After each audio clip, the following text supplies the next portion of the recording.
It is my distinct pleasure and high honor to introduce Javier Marías and Wyatt Mason tonight. I happen to be Spaniard, like Javier Marías, so perhaps that's why the staff of the library thought of me to introduce him. But that is a mere coincidence. The reality is that I've read almost all of his books, being a big fan. He's a phenomenal writer, and it's a pleasure to have him with us. I'm not going to say much about his lengthy work because I'm sure it's going to come up in the conversation with Wyatt. He is a phenomenal writer. Let me just say that I read once that Gibbon used to say of himself that he was a philosophical historian, and I would dare to say that Javier Marías is a little of a philosophical fiction writer. Together with him, you're going to see Wyatt Mason, who's a professor in residence at Bard College, and he writes frequently in publications that you're familiar with, like the New Yorker, the New York Review books, and so forth. So without further ado, please give a warm welcome to Mr. Marías and Mr. Mason.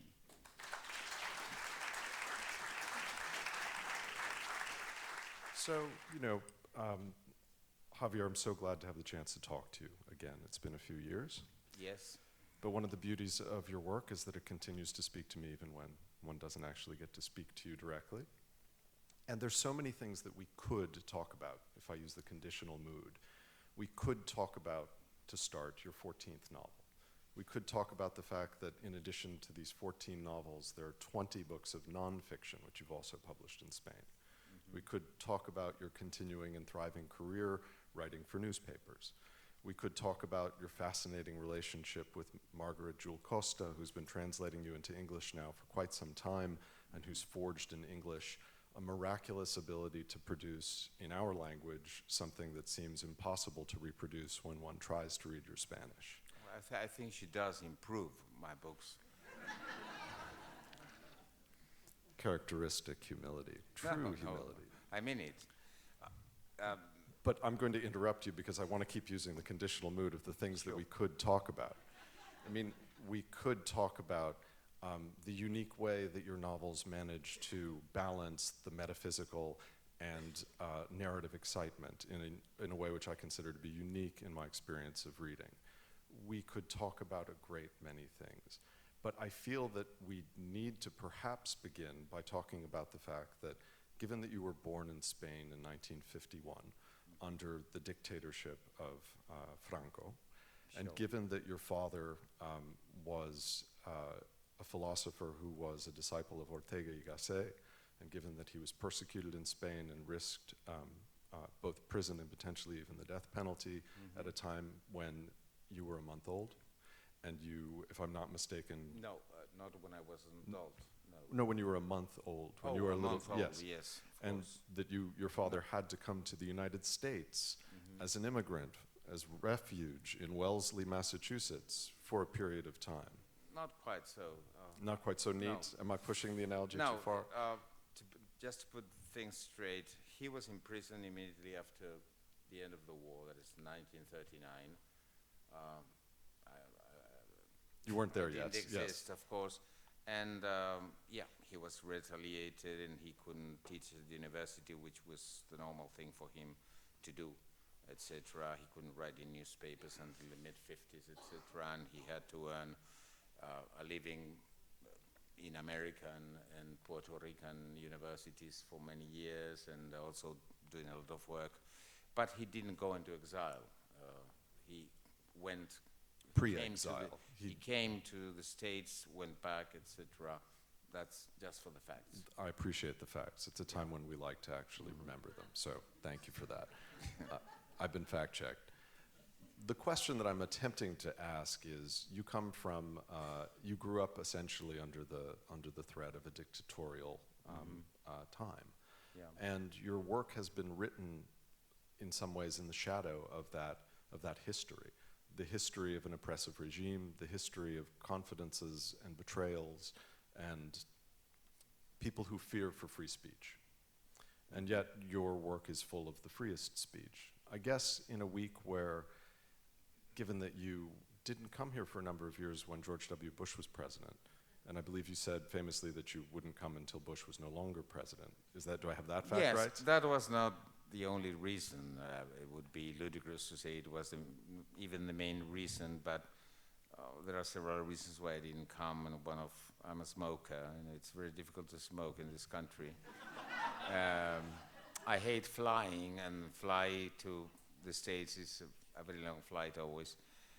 But certainly Bush didn't help, and I wouldn't come at all. I'm afraid now, in the next 4 years at least, I won't be coming again. By the way, but anyway, yeah, you were saying? So I guess the question I'm asking is, it's sort of a strange week to be in America. It's a strange week to be in America, is it not? Yeah, I suppose. Yesterday I talked for a while to a journalist who,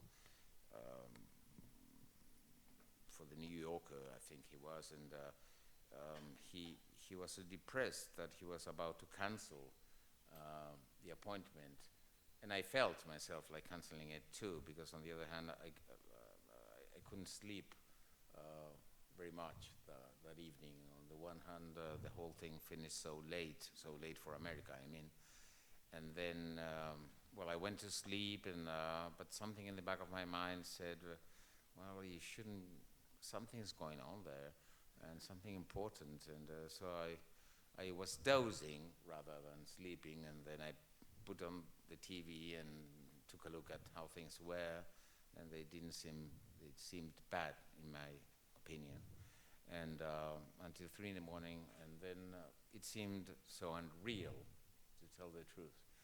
Even if as a friend of mine in Spain reminded me today in a text message, he said, well, I shall believe all your predictions from now on, because apparently I didn't remember, but apparently I sort of predicted that this might happen.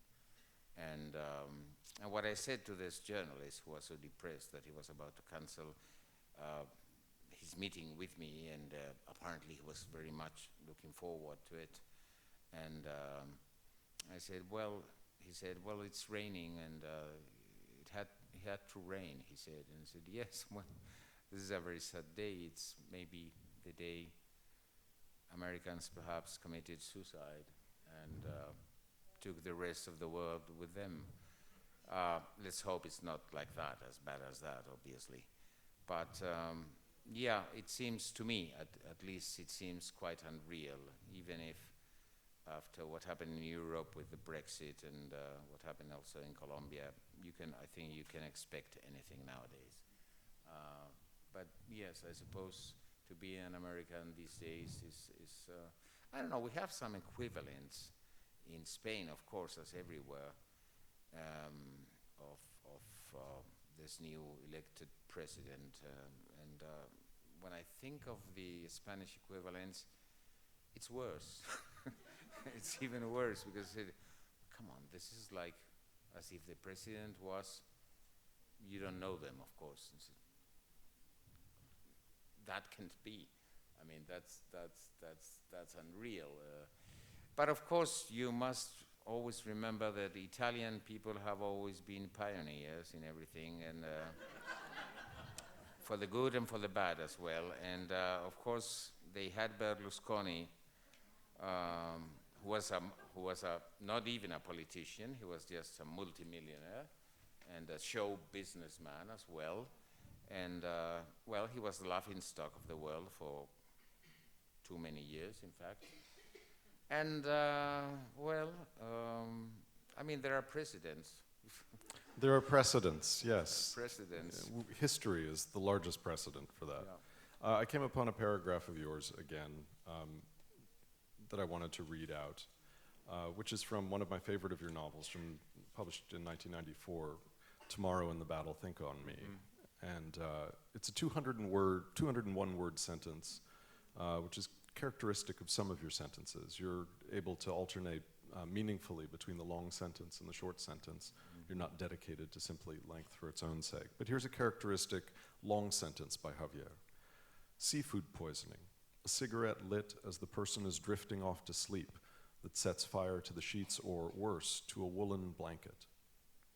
A slip in the shower, the back of the head, the bathroom door locked. A lightning bolt that splits in two a tree, planted in a broad avenue, a tree which, as it falls, crushes or slices off the head of a passerby, possibly a foreigner. Dying in your socks, or at the barber's, still wearing a voluminous smock, or in a whorehouse, or at the dentist's, or eating fish and getting a bone stuck in your throat, choking to death like a child whose mother isn't there to save him by sticking a finger down his throat. Or dying in the middle of shaving, with one cheek still covered in foam, half shaven for all eternity, unless someone notices and finishes off the job out of aesthetic pity. Not to mention life's most ignoble, hidden moments that people seldom mention once they are out of adolescence, simply because they no longer have an excuse to do so, although, of course, there are always those who insist on making jokes about them, never very funny jokes. So here's 201 words, which looks at the way in which death lurks near us at all times. Well, if I remember well, because it's more than 20 years old, that novel, but I think it's almost the very beginning of the book, in which they are examples of what I think is called ridiculous deaths. The fact that someone may die ridiculously, of course, not for the one who dies. That can never be ridiculous, I'm afraid, or probably people aren't aware that, oh dear, besides dying, I'm dying in a ridiculous way. I don't think that may happen. People probably will think I'm just dying. But, you know, people talk about other people's deaths sometimes, and it's okay. Laughing at the way somebody did die. And yes, I don't know if my style has changed very much since 1994, which was the year when that novel was originally published in Spanish or not. I know that I have renounced to some things I did in the 1990s, mainly because I saw other people doing the same thing, and then they said, oh dear, they spoiled this thing that it's not that I probably had invented it, because nobody invents anything and there's always a precedent. So what is one of the things you renounced? What is one of those things that they one spoiled? One of the things was what I used to call in the past, when I wrote Hearts of White or Tomorrow in the Battle, or maybe All Souls before those two, and which I called a system of echoes, or a system of resonances in my books, and which are not, some people say, well, there are repetitions in your books, and I said, no, if you take a good look at that, they are not generally repetitions, they are variations, and I tried to do that almost in a musical way, the way, you know, when a tune or a melody sounds for the first time as played only by the violin, for instance, and then you listen the same tune or the same melody played by a different instrument, and then there is a moment when the whole orchestra is playing that. That repetition, we could say, or that with variations normally, I think that's extremely moving, the fact of recognizing something you heard in a different way a while before. And I tried to do that in my novels as well. Some images, some sentences appear and reappear.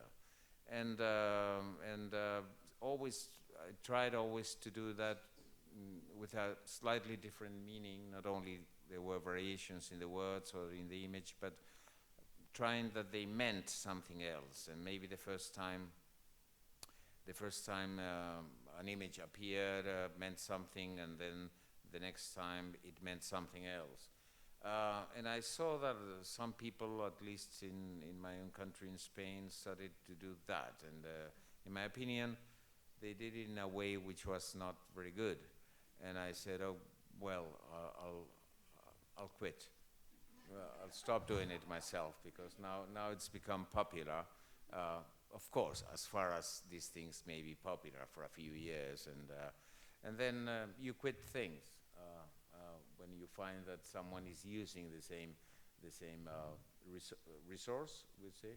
Yes, I've seen. The same literary trick or the same literary. Would you not say these were not leitmotifs? This wasn't a musical theme that attached to a character. It was doing something different.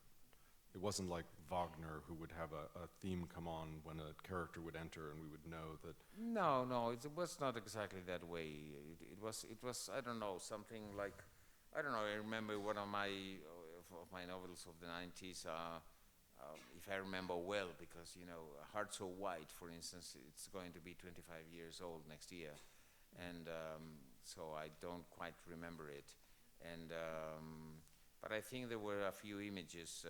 One was, for instance, the image of a bed on fire or something like that, and apparently you didn't know where that came from, and I didn't know either when I was writing the book. But finally, it was fully explained why that image was there, because there was something very important happening by the end of the book in which a bed was on fire. And I must say that I improvise a lot, and I decide many things on the spot. I never know fully well the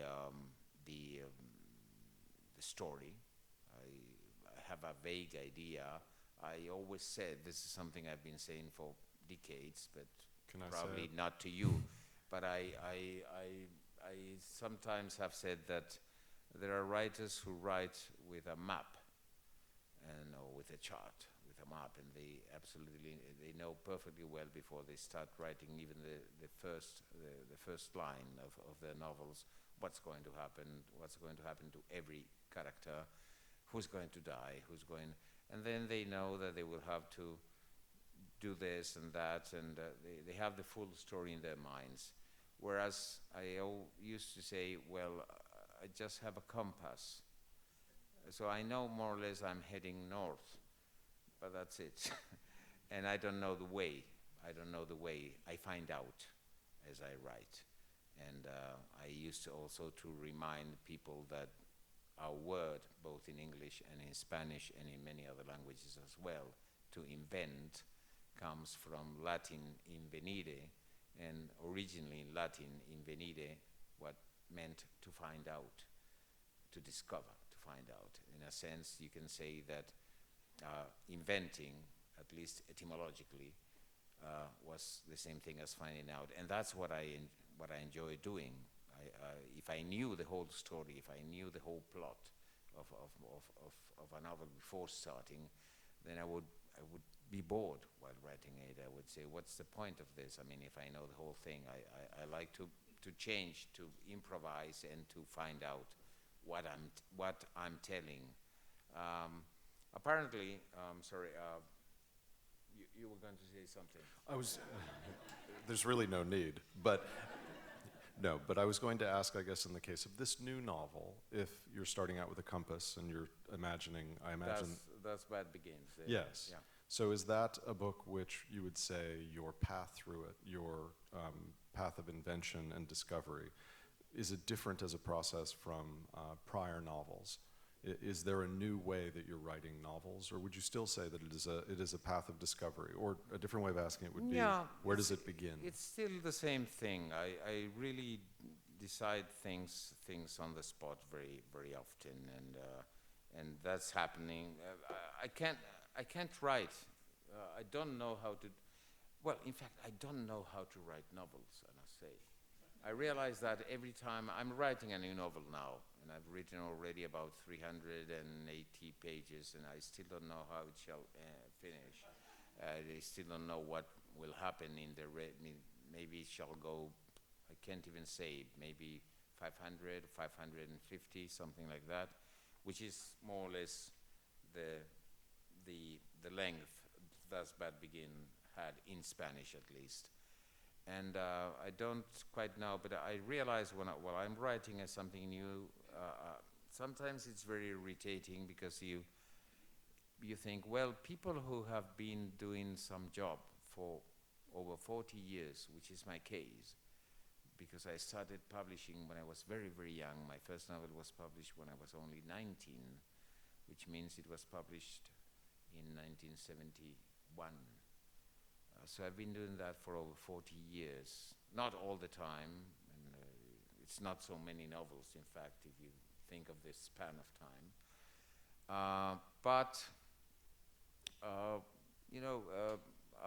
A professor knows that he will give, after 40 years teaching, he knows that he will go to his classroom and he will give a good lesson, probably, or at least a decent lesson. And a carpenter who's been making tables for 40 years, he knows that he shall make a good table, etc., etc. A novelist, or at least the kind of novelist I am, doesn't know. And that's irritating. I have the same insecurity as I had 20 or 30 or even 40 years ago.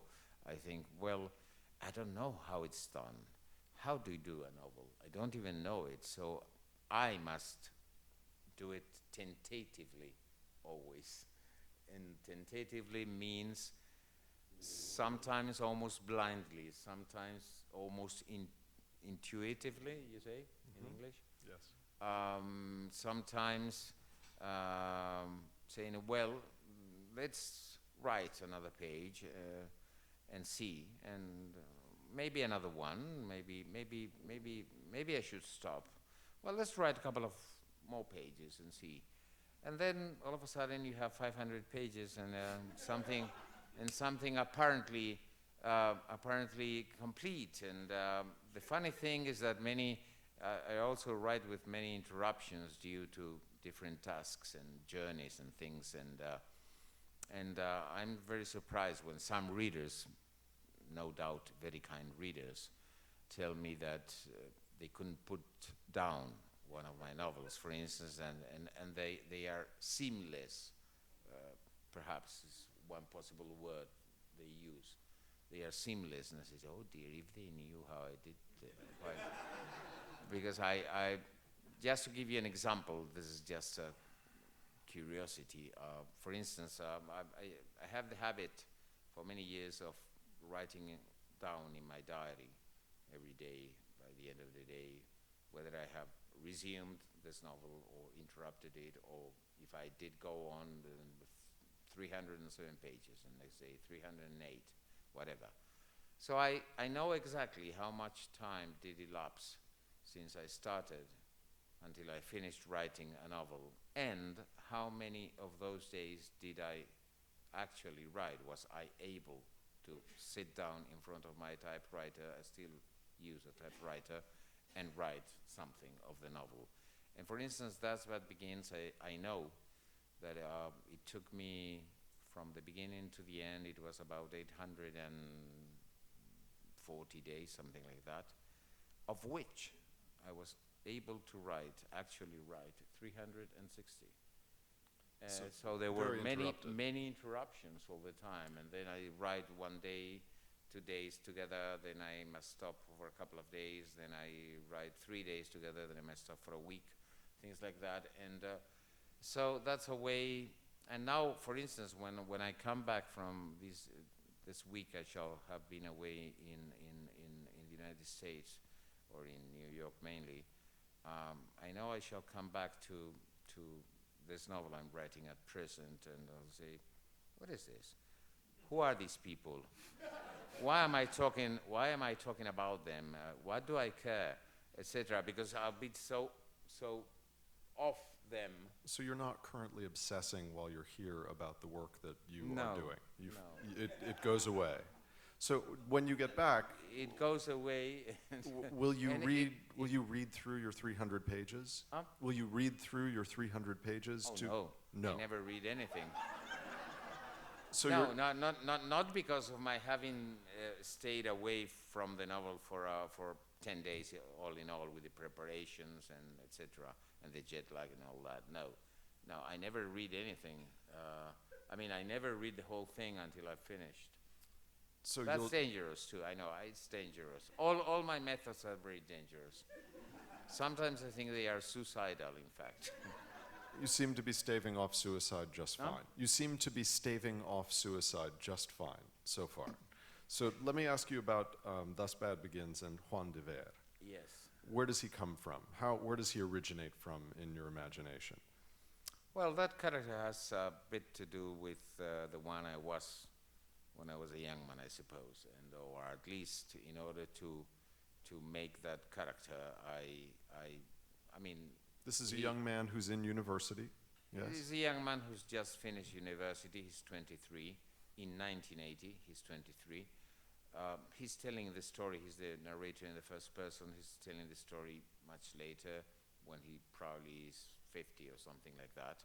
So it's not a young man telling the story, but a much older man remembering and telling what happened when he was 23, and he gets an initial job as an assistant to a film director in Spain, and so he goes and helps him with his scripts and things, and he goes very often to his house. He meets his wife and his children and his friends, circle of friends, etc.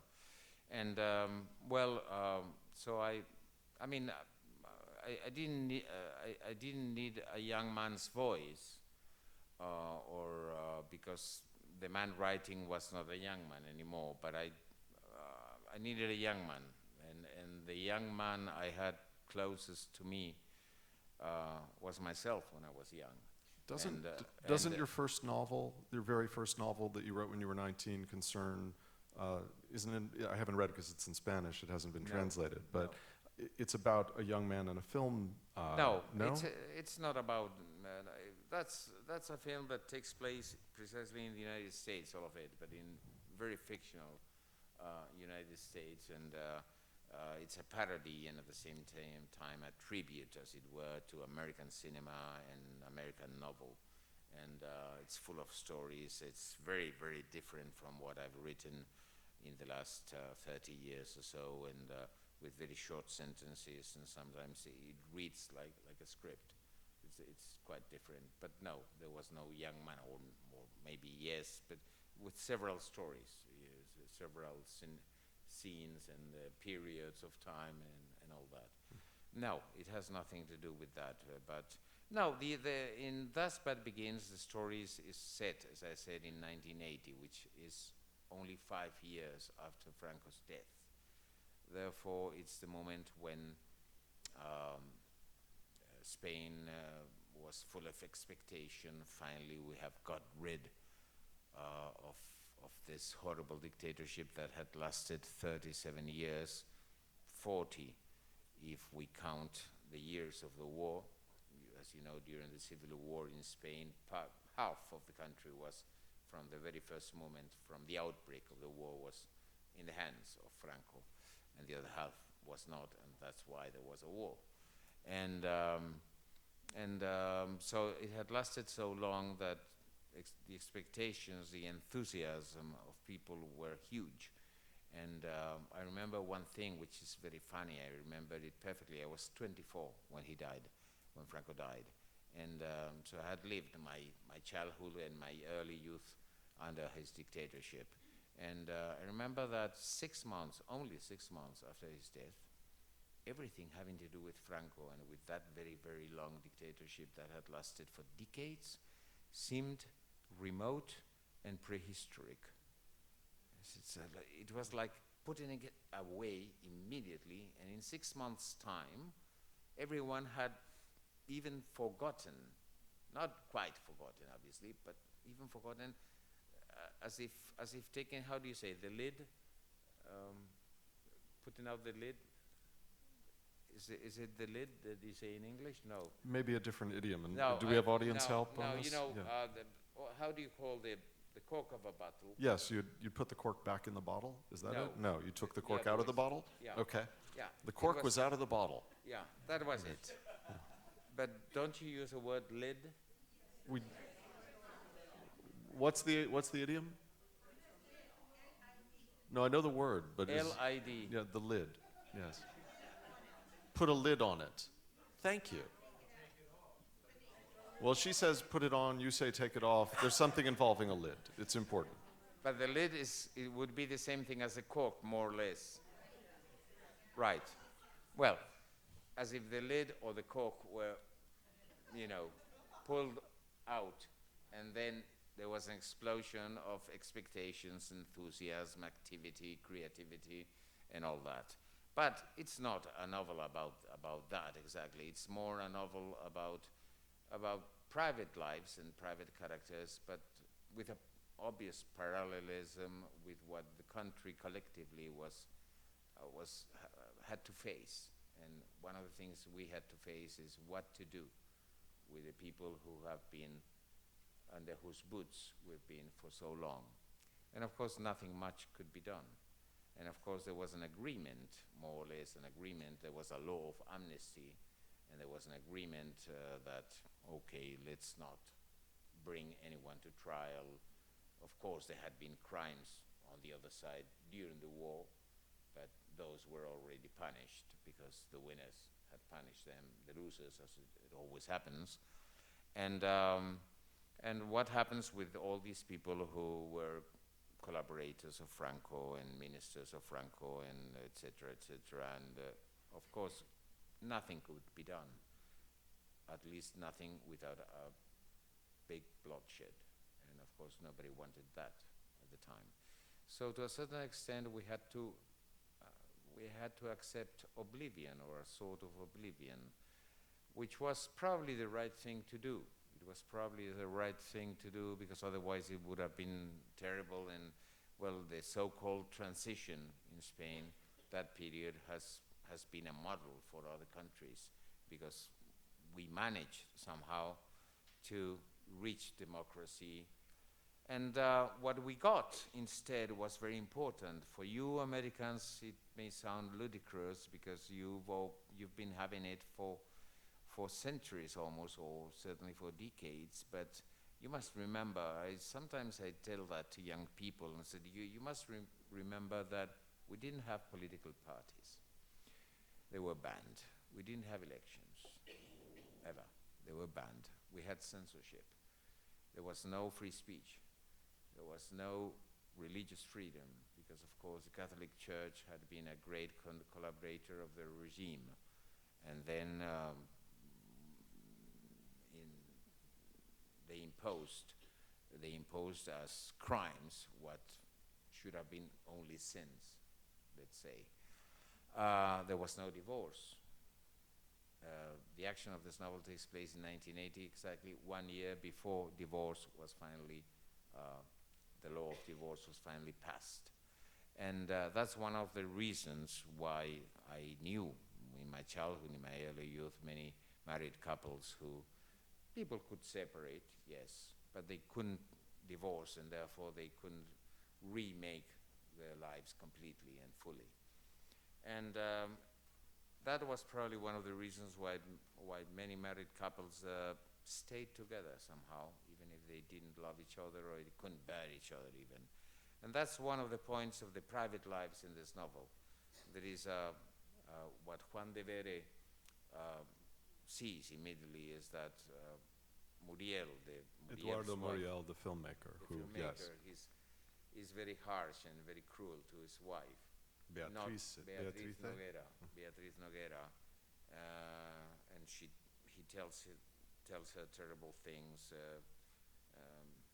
funny things too, I must say, I suppose, because he's a filmmaker, and his wife knows a lot about films as well, and he says, "Oh, come on, you look like Shelley Winters at her worst, and you look like the belle from El Alamo or something. You're so fat nowadays," and things like that, and very cruel things. And the young man sees, on the contrary, he sees maybe exuberant, but very carnal and attractive woman, and says, "Why is this man doing this?" And it's not true that she looks like the stagecoach, he tells her. "You look like a stagecoach," something like that. And it's not true for him, for the young man at least. And then one of the things he is curious about, of course, but there is also an investigation that his boss, Muriel, asks him to do about one of his very good friends, a doctor. But you tell me what you want me to talk about, because otherwise I will tell the whole novel, and that's not the point. That's not the point. So part of the motor of this novel is this investigation that goes on, where the young man is trying to find out what it is about Jorge Van Vechen, yes? Mm-hmm. And this old friend of his. The Spanish Civil War is central to it, to figuring out what has occurred. And it also is central in how this marriage has devolved.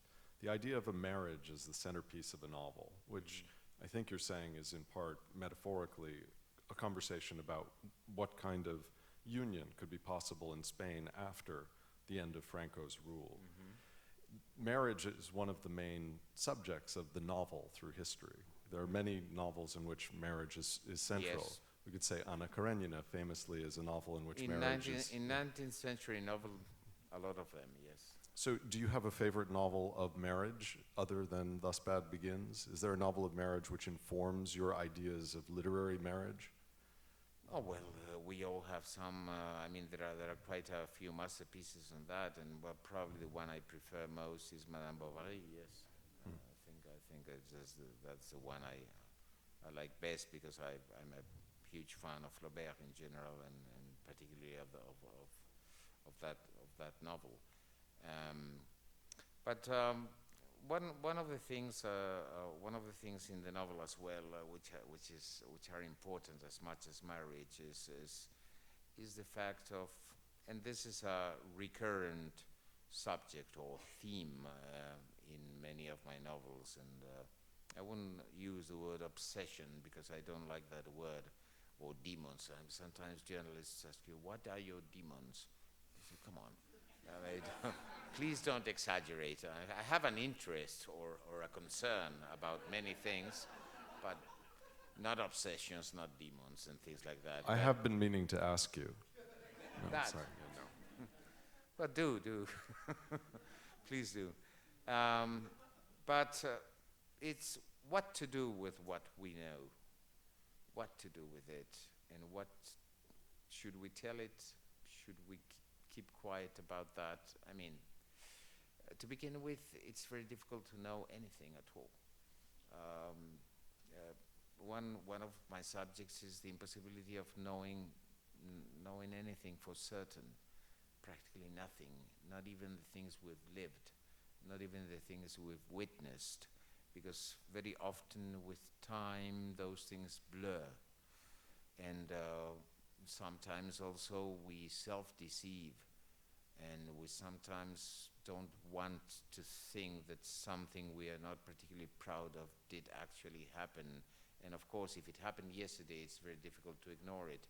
But if it happened 25 years ago, then it's not so difficult to ignore it and to think, oh, well, maybe it was not like that.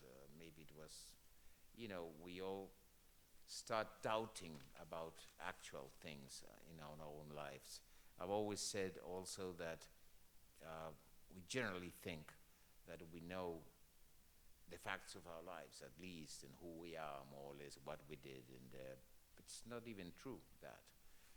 If you start telling, you meet someone and say, well, I was born here in Madrid, in my case, and in that year, my father was, and my mother was, and just as soon as that, if you are really honest, you realize you don't know much about your father or your mother. You know a lot, perhaps, since they were your father and your mother. But you generally don't know much about the ones they were before they were parents to anyone. And the usual thing is not to worry about it in childhood, not to worry about it in early age. And I would say that until you're 35 or something like that, you don't start wondering about who your father and your mother were before they were your father and your mother. What kind of person were they? Why were they together? We tend to think, well, they loved each other. Did they really when they married? Or there was no one else to get to marry you, for instance. That's something, there was something that might happen, and what were their expectations? Did they really want to have children? That is, me and my brothers, in my case, or maybe not, and maybe did both want them? Or we really don't know anything, and at that point, you realize you don't even know much about your own life, do you?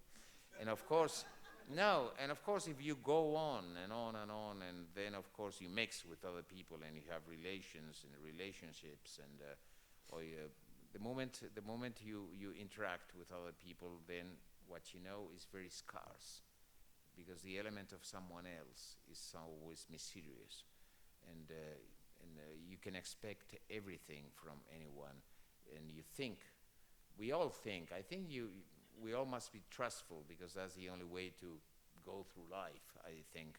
But at the same time, you mustn't discard anything happening. And last Tuesday, for instance, was an example, not a personal one, but you mustn't discard anything, the possibility of anything happening. And in my very long novel, Your Face Tomorrow, 3 volumes originally, that's one of the main subjects. And the title, Your Face Tomorrow, comes from again, from a Shakespearean quote, in which it talks about the wish. I wish I could know your face tomorrow, because we don't know anybody's face tomorrow, of course, not in the literal sense, but you are absolutely, I mean, we've all experienced that to some extent, somehow or other. I don't know if you have in English those expressions. I would have put my hand on the fire for someone, or I would have put my neck, or how do you I would have stuck my neck out for you. Yeah, was a no, very easy no. one, but no. I would have put my hand on, for instance, when somebody does betray us or something, and they say, "Come on, that's the last thing I would have expected from this person." But to a certain extent, not with very serious things, fortunately, it's something we've all experienced somehow, and we've been stunned and said, "How is it possible that this person?" But we never know people's, even our dearest and nearest people's faces tomorrow. We never know that, and we wish we would. We wish we could be absolutely sure about someone, but we are not. And it's so little in the end what we know about others, and therefore, as our lives are always in connection with other lives, we finally don't know very much about our own lives either. You mentioned Your Face Tomorrow, which is an enormous novel which looks at the idea of experience and what we know about people and knowledge itself. And there are these lines from it in a different novel, actually. Listening is the most dangerous thing of all. Listening means knowing, finding out, knowing everything there is to know. Ears don't have lids that can close against the words uttered. They can't hide from what they sense they're about to hear. It's always too late. And the idea that stories are constantly things that are coming at us, and that we can't ignore them, that we can't remove ourselves from them. It seems that storytelling itself is always central to the stories you're telling, and that the idea is that we are always attempting to figure out who we are through the stories we tell, and whether we're deceiving ourselves in part through the stories we tell ourselves. Yes, quite, and also having to do with what you just said, and what I was saying also before. If we realize we know, for instance, what we know the greatest part of the things we know, or we give for known, or give for granted, as it were, they are things that they are rumors in the end. They might be rumors. I mean, it's some rumor in the very wide sense of the word, in the sense Shakespeare used it too. once or twice that is something that has been said, hearsay, rumor or hearsay. In the end, for instance, we all know that Donald Trump is the new president or is going to be the new president of the United States, but we know that because somebody told us from the TV and maybe in the newspaper, and but we haven't witnessed it yet. I mean, it could be some phony information or something. I mean, Maybe yeah. we'll just pause there and enjoy that. I mean, most of the things we know, we don't witness them. We usually trust the press. We usually trust the informations on TV and all that. We think, well, they're telling the truth, but we don't actually know. And of course, that allows them to leak some false information now and then, because we are accustomed not to. It's impossible, in fact, that we can witness everything. We witness a very, very few things in our lifetime, and even the things we do witness could be put at stake. I mean, if we tell, for instance, we see an incident in the underground, in the subway. We see an incident this morning, and you get to your work, and you say, "Oh, do you know what happened in the platform?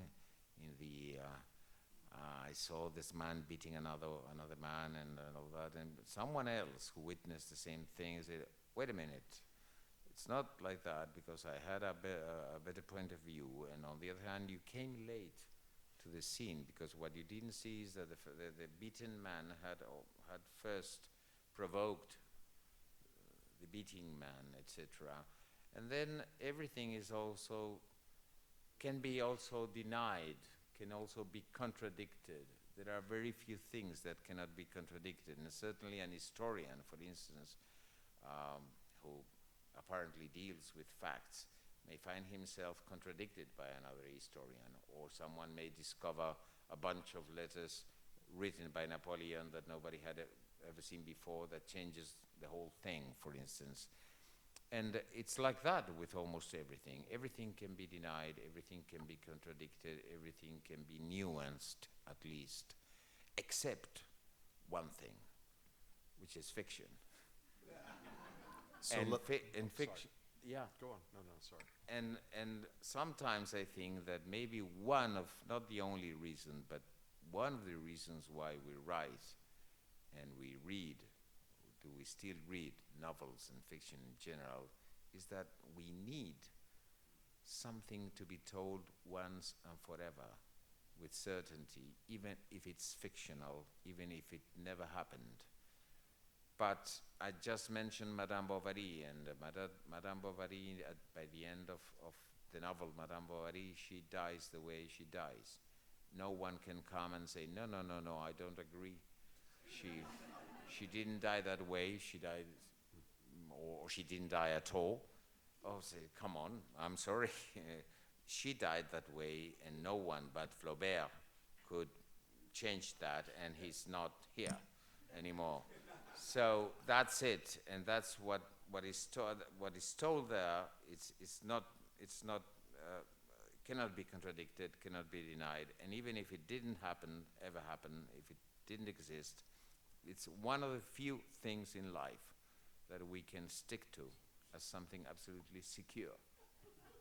Fiction is the last reservoir of fact. You heard it here first. So. Thank you for coming. Thank you for coming to listen.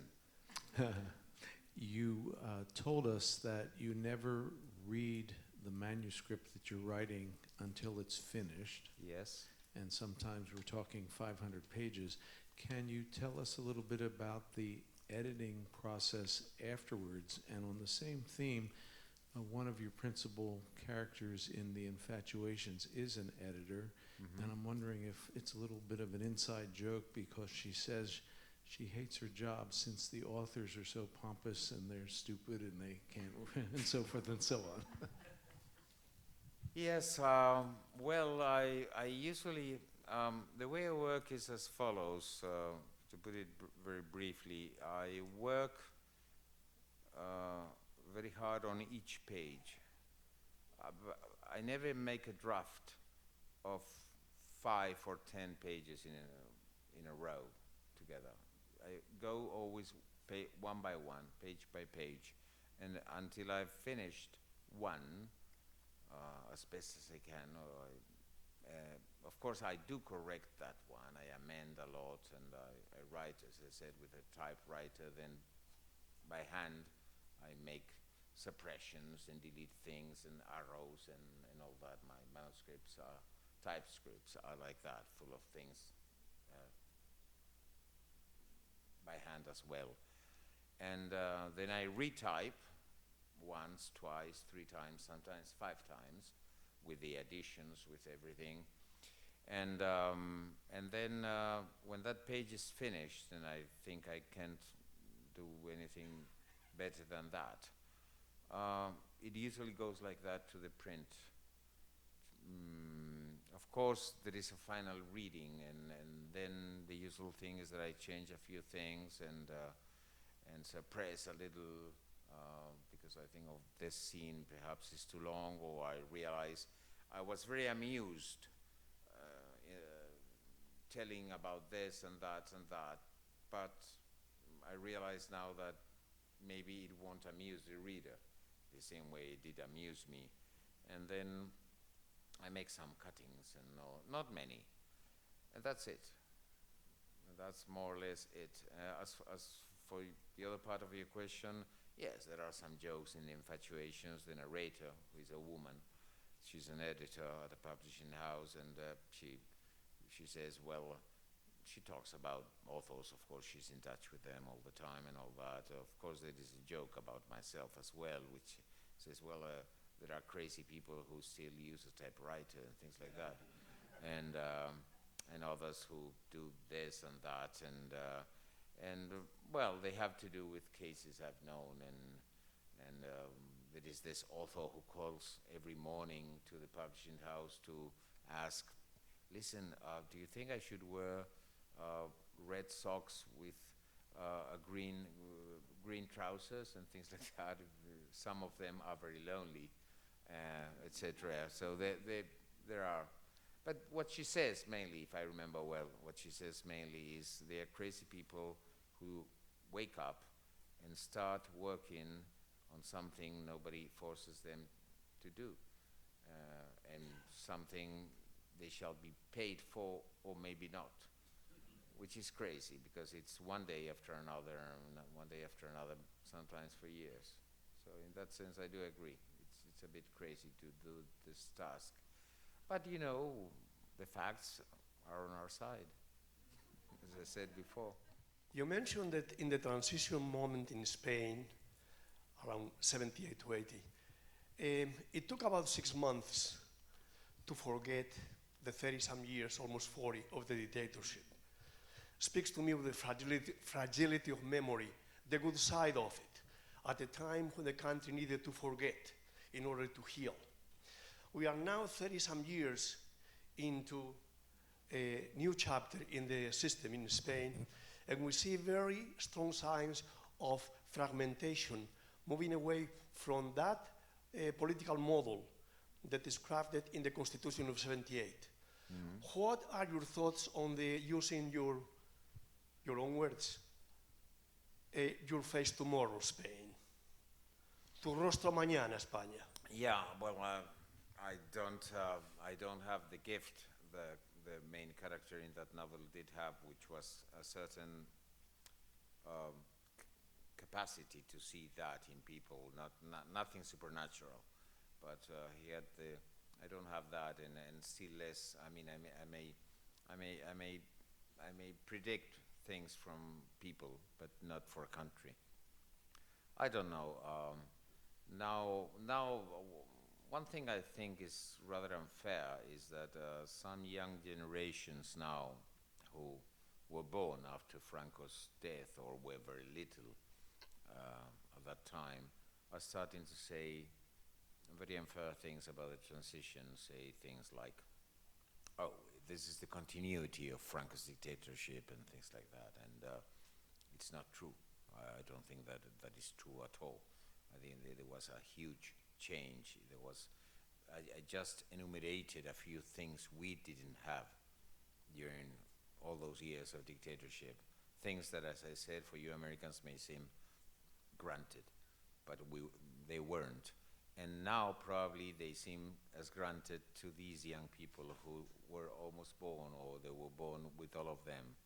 And they can say whatever they want, and they can write essays in the press saying anything, and which was impossible for so many years. And then I think it was imperfect. The so-called transition was obviously imperfect. It couldn't be perfect.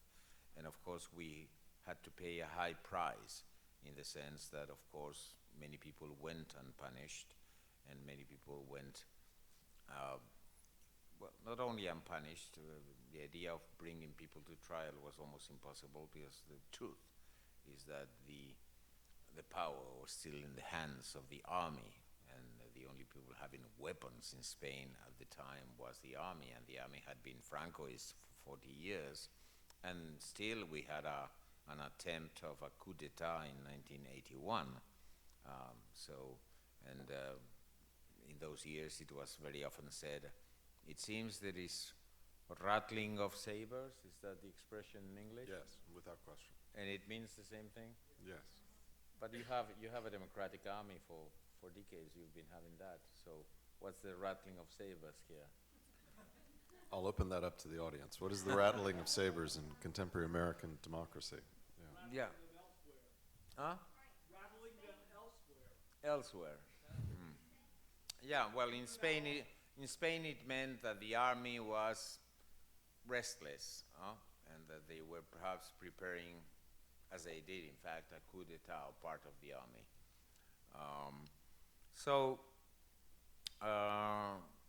They were difficult years, and of course nothing else could be done, I think. And now I think it's rather unfair that these younger generations are questioning that. Of course they are on the right to do so, but not on the right to say that this is a continuity of Franco's regime, because it's not. Now 40 more years have elapsed. We've had 40 years of democracy now, and of course things change, and we have very bad politicians, as elsewhere, on the other hand, and corrupt people, and they stole a lot of money, and they made airports where there are no flights and things. Yeah, no, I literally mean that. I mean, there is an airport in Castellón that was built by a politician with a huge statue of himself, as if it was Azerbaijan or one of those countries in Eastern Europe, and still I think there's been one flight, perhaps a football team or something that decided they would fly from, probably the city team or something that decided they would fly from there. You know, things like that. So it's true, it's terrible. I mean, but it's not the same thing. It's not the same thing, and proof of it is that, and of course what these people don't know is how corrupt from the root, can you say that, from the root? Yes. Was Franco's regime, with the addition that you couldn't tell it. Now you can tell it, and now you can bring those politicians to trial, and then of course you couldn't. I'm reading Thus Bad Begins and enjoying it very much. Thank you. At one point, around 12% of the way through, you can see I'm reading it on a Kindle app, I decided to look at some reviews, and I noticed that 2 reviewers likened you to the Henry James School of Writing. Would you agree with that? Yes, well, it would be flattering in a way, I suppose. But I don't know. This is something funny. Were they American reviews? Yes. I see. One may have been from California. Huh? I'm trying to remember. One may have been from the UK. Oh. Not positive. I don't know. It's funny because I use long sentences often, and long clauses and all that, and for several years that seems to call the attention of many British and American reviewers as if it was something, I don't know if new or old-fashioned, or too old-fashioned, or strange, or eccentric, or what. And I don't quite understand that. And of course, in the same way, somebody may liken my style to James's, to Henry James's. Another comparison, a very often comparison, has been with Proust. Not a real comparison. Come on, that would be sacrilege.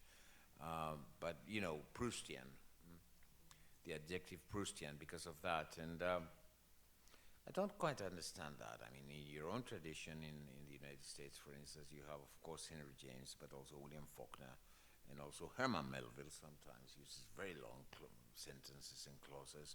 And perhaps nowadays there is a tendency to use very short sentences and very short dialogues and all that, and which are okay. I think some literature written like that is first class, like Dashiell Hammett, for instance, in the past. I think he was a marvelous writer, much better than Hemingway, and who did also that. That's my opinion.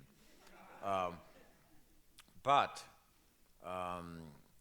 it seems as I think that kind of sentences are maybe make great literature, but sometimes they are not enough to convey complex things or complex personalities or complex thoughts or complex reflections, and sometimes you need something longer. And sometimes I recall what William Faulkner said once when he was asked about that, more or less. I said, how is it that your sentences are so long? And he says, I make them very long because I don't know whether I shall be alive for the next.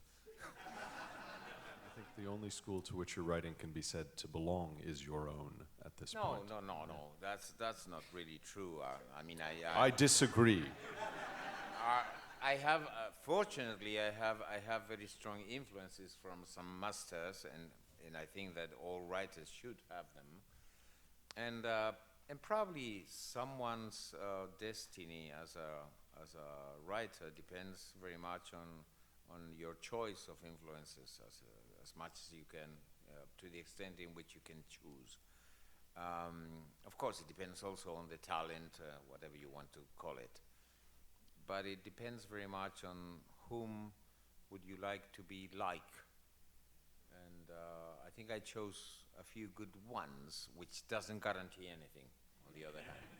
And yet it seems that it has guaranteed something. I'm afraid we're out of time. I wish you all a very good evening, and thank you for coming.